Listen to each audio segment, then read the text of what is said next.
Hello friends, ఈరోజు ఈ వీడియోలో చూసుకున్నట్లయితే కల్కి 2898 AD పార్ట్ 2 నుంచి ఒక సూపర్ అప్డేట్ అయితే ఉంది కమల్ హాసన్ గారింది. దాని గురించి డీటెయిల్గా మాట్లాడేటటువంటి ప్రయత్నం చేద్దాం. ఉస్తాద్ భగత్ సింగ్ టికెట్ ఇష్యూ మీద ఆల్రెడీ ఒక వీడియో చేశా, దాని గురించి కూడా పైపైన అలా టచ్ చేద్దాం. ఫౌజీ సినిమా దీనికోసం చాలా మంది వెయిట్ చేస్తున్నారు. జస్ట్ ఒక ఫస్ట్ లుక్ రిలీజ్ చేసిండు, ఇంకా ఏమన్నా రిలీజ్ అవుతాయా అని చెప్పి ఫ్యాన్స్ అయితే 1000 కళ్ళతో ఎదురు చూస్తున్నారు. అల్లు అర్జున్ 22 సినిమా నుండి అండ్ నీల్ ఎన్టీఆర్ సినిమా దగ్గర నుండి ఒక క్రేజీ అప్డేట్ అవుతుంది అనమాట. అండ్ విశ్వనాథ అండ్ సన్స్ సూర్యాబాయ్, మన వెంకీ అట్లూరి, మమితా బైజు వీళ్ళ కాంబినేషన్లో వస్తుంది. నాగశ్వన్ గారు ప్రొడ్యూసర్. అసలు దీని గురించి మాట్లాడాలి, నిన్నే మాట్లాడాలి కానీ లేట్ అయింది.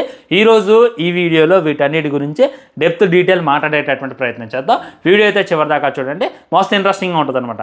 ఫస్ట్ లాస్ట్ నుండే మొదలు పెడతాను నేను. సూర్యాబాయిది విశ్వనాథం అండ్ సన్స్ టీజర్ని అయితే రిలీజ్ చేశారనమాట. సో ఇక్కడ చాలా యూనిక్గా ఉంది టీజర్. నాకైతే ఫస్ట్ చూస్తున్నప్పుడు మామూలుగా అనిపించింది అనమాట, కానీ సెకండ్ టైం చూస్తున్నప్పుడు ఏదో కొత్తగా ఉండబోతుంది సినిమా అనేటటువంటి ఫీలింగ్ అయితే నాకు కలిగింది భయ్య. సూర్యాబాయి చూసుకున్నట్లయితే మన రివాల్వర్ షూటర్ లైక్ అనొక పెద్ద గేమర్ లాగా కనబడుతుంది అనమాట. సో 20 ఏజ్లో తను చూసుకున్నట్లయితే తోపు ఆ పిస్టల్ బ్యాల్స్లో, ఆ తర్వాత తను రిటైర్ అవుతాడు. మళ్ళీ కొన్ని కారణాల వల్ల ఆ గేమ్కి వెళ్ళి ఎలా కంబ్యాక్ ఇచ్చిండు అనేటటువంటి ఒక కాన్సెప్ట్ అని చెప్పి క్లారిటీగా అర్థమవుతుంది. ఇంకో కాన్సెప్ట్ ఏంటంటే హీరోయిన్ చూసుకున్నట్లయితే చిన్నది 20+ ఉంటాయి తనకి ఏజ్. హీరో చూసుకున్నట్లయితే 40-45+ ఉంటాయి. వీళ్ళిద్దరికి 25 years 30 years డిఫరెన్స్ ఉంది. అయినా కానీ హీరోయిన్ మనోడిని అయితే లవ్ చేస్తుంది. దానికి గల రీజన్ ఏంది అనేటటువంటిది క్రేజీగా ఉండబోతుంది అనమాట. అండ్ లాస్ట్లో చూసుకున్నట్టయితే ఒక బొడ్డోని ఎత్తుకొని సూర్యాబాయి అలా ఎంట్రీ ఇచ్చిండు. ఆ బొడ్డోడు కూడా సూపర్గా ఉన్నాడు. వీటన్నిటి గురించి అసలు మాట్లాడాలన్నమాట. నాకైతే కొద్దిగా ఆశ్చర్యానికి గురి చేసింది టీజర్. ఫస్ట్ ఏంటంటే సూర్యాబాయి కమ్బ్యాక్ సినిమా అయిపోతుంది, దాంట్లో డౌటే లేదు. సెకండ్ థాట్ అయితే మీరు పెట్టుకోవాల్సిన అవసరం లేదు. ఖచ్చితంగా దీంతో అయితే హిట్ కొడతారు అనమాట. వెంకీ అట్లూరి చూసుకున్నట్లయితే ఫస్ట్ తెలుగు హీరోస్తో ట్రై చేసిండు, వర్కౌట్ కావట్లా. ఇక పని కాదులే, వీళ్ళు నా కథలకి సరిపోరులే. మన వాళ్ళు చూసుకున్నట్లయితే పక్కింటి కూర ముద్దు, ఇంట్లో మాసం కూర ఉన్నా కానీ పక్కింట్లో మారిసిన కారం ఉంటే చాలరా, బా ఏం వాసన వస్తుందిరా అని నెయ్యి కలుపుకొని చెట్టు ఉంటుందిరా అని చెప్పి ఆలోచించేటటువంటి మెంటాలిటీ. సో ఈ లక్కీ భాస్కర్ అనేటటువంటి సినిమా, ఈ సార్ అనేటటువంటి సినిమా మన దగ్గర ఉన్నటువంటి నాగ చైతన్యతో తీస్తేనో, మన దగ్గర ఉన్నటువంటి అఖిల్తో తీస్తేనో, మన దగ్గర ఉన్నటువంటి విజయ్ దేవరకొండతో తీస్తే ఎవడు కూడా ఇంట్రెస్ట్ చూపించరు. సో పక్కా హీరోస్, పక్క స్టేట్స్ తమిళ్ హీరోయిన్స్ ఉండొచ్చు, వాళ్ళతో తీస్తే మట్టికి మన వాళ్ళకు ముద్దు. సో ఎంత మురుగన్ అని చెప్పి తనైతే తమిళ్ డైరెక్టర్లా మారిపోయి ఈ తమిళ్ హీరోస్తో, కన్నడ హీరోస్తో అయితే సినిమా తీస్తున్నాను అనమాట, దాంట్లో డౌటే లేదు. అందుకే లక్కీ భాస్కర్ అనేటటువంటి ఒక గట్టి షాట్ కొట్టిండు. అది ఎంత పెద్ద హిట్ అయింది అనేటటువంటిది మనమైతే ఈ కళతో చూసాం. ఇప్పుడు చూసుకున్నట్లయితే విశ్వనాథం అండ్ సన్స్ అనేటటువంటి సినిమాతో అయితే మన ముందుకు రాబోతుండు. ఇది కూడా ఖచ్చితంగా బ్లాక్ బస్టర్ హిట్ కొట్టబోతుంది. సూర్యాబాయికే గట్టి కమ్బ్యాక్ సినిమా అయిపోతుంది అని చెప్పి నేనైతే ఎక్స్పెక్ట్ చేస్తాను. అండ్ మమితా బైజు యాక్టింగ్ కూడా సూపర్ ఉంది. తను పట్టుకున్న ప్రతిదీ కూడా బంగారం అవుతుంది తప్ప. మరి తనని లక్కీ హ్యాండ్, లక్కీ చామ్ అని చెప్పుకోవచ్చు అనమాట. ప్రేమలుతో మొదలుపెట్టింది ఆ యొక్క ఇది. ఇప్పుడు చూసుకున్నట్లయితే మన జననాయకన్ సినిమా కూడా రిలీజ్ అయితే, అది రిలీజ్ అయ్యి కూడా హిట్ అయితే అని చెప్పి చాలా మంది అయితే కామెంట్ చేస్తున్నారు. అండ్ డ్యూడ్ సినిమా, తన యాక్టింగ్ మామూలుగా ఉండదు. ఓకే, ఆ సినిమా తీయడం వల్ల ఆ హీరోయిన్ క్యారెక్టర్కి బ్యాడ్ నేమ్ వచ్చింది అని చెప్పి చాలా మంది అన్నారు. అయినప్పటికీ అది మెచ్యూర్ ఆలోచించే వాళ్ళకి ఆ యొక్క క్యారెక్టర్ అర్థమైతే, ఇందులో కూడా తన యొక్క క్యారెక్టర్ యూనిక్గా ఉండబోతుంది అనేటటువంటి క్లారిటీగా అర్థమవుతుంది. మరి లాస్ట్లో బొడ్డోడు ఎవడు అనేటటువంటిది మనమైతే సినిమా వచ్చిందాక వెయిట్ చేసి చూడాలి. మీకే విధంగా అనిపించింది ఆ టీజర్ అనేటటువంటిది డెఫినెట్గా కింద కామెంట్ చేసేయండి.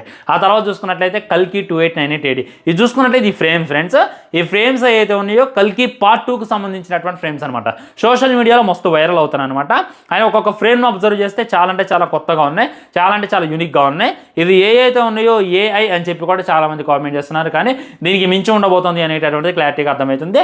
సో ఈ ఫ్రేమ్స్ అయితే నాకైతే చాలా అంటే చాలా ఇదిగా అనిపించినాయి అనమాట. ఇక వెయిట్ చేసి చూడాలి నాగశ్వన్ పార్ట్ 2 కోసం ఎలా ప్లాన్ చేసిండు అనేటటువంటిది. ఆల్మోస్ట్ ఒక 20% షూటింగ్ తక్కువ టైంలోనైతే అవాయిడ్ చేసిందంట. త్వరగానే షూటింగ్ అయితే కంప్లీట్ చేస్తానంట. 2027 టార్గెట్ కానీ ఈ సినిమా అయితే రిలీజ్ అవుతుంది అనమాట 2027లో. మరి అది ఉందిగా, స్పిరిట్ ఉందిగా. ఇది ఎప్పుడు అంటే చెప్తా దాని గురించి డెప్త్ చెప్తా. ఏమంటే ఫౌజీ గురించి కూడా అప్డేట్ ఉంది. అండ్ 2027 టార్గెట్గా ఈ సినిమా రిలీజ్ అవుతుంది కాబట్టి ఖచ్చితంగా గట్టి హైప్ ఉంది, గట్టి బౌజ్ ఉంది అనమాట. అండ్ ఈ సినిమాలో చూసుకున్నట్టు కొన్ని కొత్త క్యారెక్టర్స్ ఇంట్రడక్షన్ చేయబోతున్నారు అనేటటువంటిది క్లారిటీగా అర్థమవుతుంది. సాయి పల్లవిని మతిలాగా దీపిక పదుకునే ప్లేస్లో తీసుకుంటున్నారు అనేటటువంటిది గట్టి వార్తలు అనమాట. తనతో ఫోటోషూట్ కూడా తీసేశారనమాట. తను కూడా ఓకే అయింది అని చెప్పి బయట కట్టేటాకు. మరి ఎలా కనెక్ట్ చేస్తాడో, దీపిక పదుకునే కాదు సాయి పల్లవి అనేటటువంటి దాన్ని మనకి ఎలా చూపిస్తాడో అనేటటువంటి క్యూరియాసిటీ కూడా ప్రతి ఒక్కరిలో ఉంది. సో దానికి సమాధానం ఏంటంటే ఫ్రెండ్స్, ఇప్పుడు చూసుకున్నట్లయితే మన రామాయణ్ రిలీజ్ అయింది దివాళీకి, మ్యాక్సిమం ఈ ఉగాదికి 19th చూసుకున్నట్లయితే అనౌన్స్మెంట్ ఇస్తారు. అండ్ మన దేవుడి పెళ్లి లైక్ శ్రీరామనవమి రోజు చూసుకున్నట్లయితే ఖచ్చితంగా గ్లిమ్స్ లాంటిది రిలీజ్ చేస్తారు. ఈ రామాయణ్ అనేటటువంటి సినిమా రిలీజ్ అయిన తర్వాత ప్రతి ఒక్కరికి కూడా సీతాదేవి అంటే ఎవర్రా బాలీవుడ్ వాళ్ళకి, తెలుగు వాళ్ళ సంగతి వదిలేండి, నేను బాలీవుడ్ వాళ్ళ గురించి మాట్లాడుతున్నా. బాలీవుడ్ వాళ్ళు కూడా మన హీరోస్ అన్న మన హీరోయిన్స్ అన్న పిచ్చ క్రేజ్ అనమాట. సో వాళ్ళందరికీ కూడా సీతాదేవి మన సాయి పల్లవి గారి అనేటటువంటి మైండ్లో బ్లైండ్గా ఫిక్స్ అవుతారు. ఆ సినిమా హిట్ అయితే మటుకి ఖచ్చితంగా 4,000 కోట్లు పెట్టి తీస్తున్నారు, ఖచ్చితంగా సినిమా అయితే హిట్ అవ్వాలి, హిట్ అయితే అనమాట. సో అదే టైంలో మన కల్కి 2898 ADలో సాయి పల్లవి గారు సుమతిలాగా యాక్ట్ చేస్తే ఎలా ఉంటుంది అనేటటువంటి ఇమాజిన్ చేసుకోండి. నిజంగా భూమి మీద అయితే సినిమా ఉండదు, వేరే లెవెల్ వెళ్ళిపోద్ది. అది నాగ్ అశ్విన్ ప్లాన్. సాయి పల్లవి గారికి డేట్స్ లేకపోయినప్పటికీ తన్నే ఫైనలైజ్ చేస్తున్నారంట, తనతోనే ఆ యొక్క క్యారెక్టర్ చేపియాలని చెప్పి ఆయన అయితే మైండ్లో బలంగా ఫిక్స్ అయి కూర్చుందని చెప్పి బయట కట్టేటారు ఫ్రెండ్స్. వెయిటింగ్ అనమాట. సో కల్కి 2 భారీగా హిట్ అవ్వాలంటే ముందు రామాయణ్ అనేటటువంటి సినిమా కూడా భారీగా విజయవంతం సాధించాలని చెప్పి మనమైతే కోరుకోవాలి. వెయిటింగ్ నేనైతే. సో సాయి పల్లవి క్యారెక్టర్ గారు కూడా సూపర్గా ఉండాలి, అదైతే మనం మరీ కోరుకుందాం. అండ్ ఇంకోటి చూసుకున్నట్లయితే కమల్ హాసన్ గారికి సంబంధించినటువంటి షూటింగ్ అయితే కంప్లీట్ అవబోతుంది అనమాట. ఆయన చూసుకున్నట్లయితే ఈ సినిమా కోసం 150 రోజులు అయితే పనిచేస్తున్నట్ట. ఆయన క్యారెక్టర్ ఈ సినిమాలో బీభత్సంగా ఉండబోతుంది, హైలో ఉండబోతుంది. దానికి గాను రోజుకైనా ₹1,00,00,000 ఛార్జ్ చేస్తానంట. అంటే 150 కోట్లు ఈ సినిమా కోసం ఆయన తీసుకుంటాడు అని చెప్పి బయట కట్టేట ఫ్రెండ్స్. అమితాబ్ బచ్చన్ గారు చూసుకున్నట్లయితే 20-30 రోజుల్లో షూటింగ్ ఉందంట. ఆయనతో త్వరగానే అయిపోద్దంట. ఎక్కువ షూటింగ్ ఉంది, ఎక్కువ అంటే ముందే కమల్ హాసన్ గారిది పార్ట్ 2 మొత్తం కూడా ఆయన మీదే డిపెండ్ అయి ఉంటుంది కాబట్టి ఆయనకి ఎక్కువ టైం ఇచ్చారని చెప్పి బయట కట్టే టాక్ ఫ్రెండ్స్.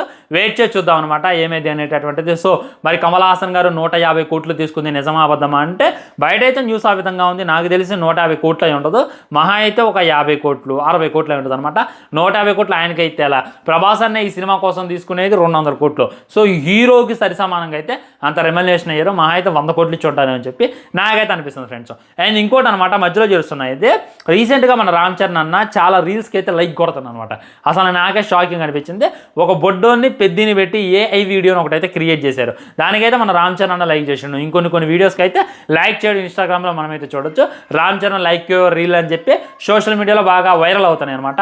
నాకు తెలిసి క్లిన్ కారా లైక్ కొడుతుందేమో అని చెప్పి నేనైతే అనుకుంటున్నా. మన రామ్ చరణ్ మొబైల్ తీసుకొని కనపడ్డటువంటి రీల్ ప్రతిదాన్ని కూడా లైక్ కొట్టుకోబోతున్నాయని చెప్పి నేనైతే ఎక్స్పెక్ట్ చేస్తాను. ఎందుకంటే అన్న ఇప్పుడు కూడా సోషల్ మీడియాలో అంత యాక్టివ్గా ఉన్నాడు, అంతకన్నా లైక్లు అయితే కొట్టడు. ఫర్ ది ఫస్ట్ టైం కొడుతుంటే ఖచ్చితంగా క్లీన్ కారా కొడుతుందేమో అని చెప్పి నాకైతే అనిపిస్తుంది అనమాట. దీని మీద మీ కామెంట్ కూడా తెలియజేయండి. అండ్ ఫౌజీ, దీని గురించే ప్రతి ఒక్కరు వెయిట్ చేస్తున్నారు ఫ్రెండ్స్. ఫౌజీ షూటింగ్ చాలా స్పీడ్గా జరుగుతుంది. ప్రభాస్ అన్న స్పిరిట్ షూటింగ్ ఆపి మరి ఫౌజీ షూటింగ్లో అయితే జాయిన్ అయిన అనమాట. ఈ 2026లోనే ఈ సినిమాని రిలీజ్ చేయాలి అనేటటువంటిది బయట కట్టే talk friends. So August or సెప్టెంబర్లో అయితే ఈ ఫౌజీని అయితే రిలీజ్ చేస్తారు. సో 2026లో ప్రభాస్ తరపు నుండి వచ్చేది Fauj cinema and first look teaser అయి ఉండొచ్చు. వీటన్నిటిని కూడా త్వరలో మన ముందు పెట్టేటటువంటి ప్రయత్నం గట్టిగా చేస్తున్నారని చెప్పి బయట కట్టేటాకు. ఏమో మనమైతే ఒక డేట్ అనుకొని ఒక టైం అనుకో, ఖచ్చితంగా ఈ 2-3 మంత్స్ కూడా కాదు, నెక్స్ట్ మంత్ కల్లా ఫౌజీ నుండి ఒక గ్లిమ్స్ లాంటిది, ఒక టీజర్ లాంటిది ఖచ్చితంగా వస్తుంది. అండ్ ఫస్ట్ అయితే టీజర్ అన్న గ్లిమ్స్ అన్న రిలీజ్ చేస్తారు, ఆ తర్వాత ఫస్ట్ సింగిల్ సాంగ్ అయితే రిలీజ్ చేస్తారు. ఇదే అనమాట ఫౌజీ అప్డేట్. అండ్ AA22కి సంబంధించినటువంటిది మాట్లాడుకోవాలంటే ప్రస్తుతానికి అయితే షూటింగ్ కొద్దిగా బ్రేక్ పడింది. ఆ తర్వాత షూటింగ్ అయితే శరవేగంగా జరుపుకునేటటువంటి ప్రయత్నం చేస్తారని చెప్పి ఇంకా బయట ఫ్రెండ్స్. ఇది అనమాట ఈరోజు అప్డేట్స్ అయినా ఫ్యాక్ట్స్ అయినా. ఆల్రెడీ ఉస్తాద్ భగత్ సింగ్ గురించి చెప్పే కదా, ఫుల్ వీడియో ఉంది, పైన కనబడుతున్న లింక్ లేదా ఇన్ స్క్రీన్లో వస్తుంది. ఆ వీడియో చూసండి, మీకైతే మస్తు క్లారిటీ వస్తుంది. బాయ్ బాయ్, నమస్కారం.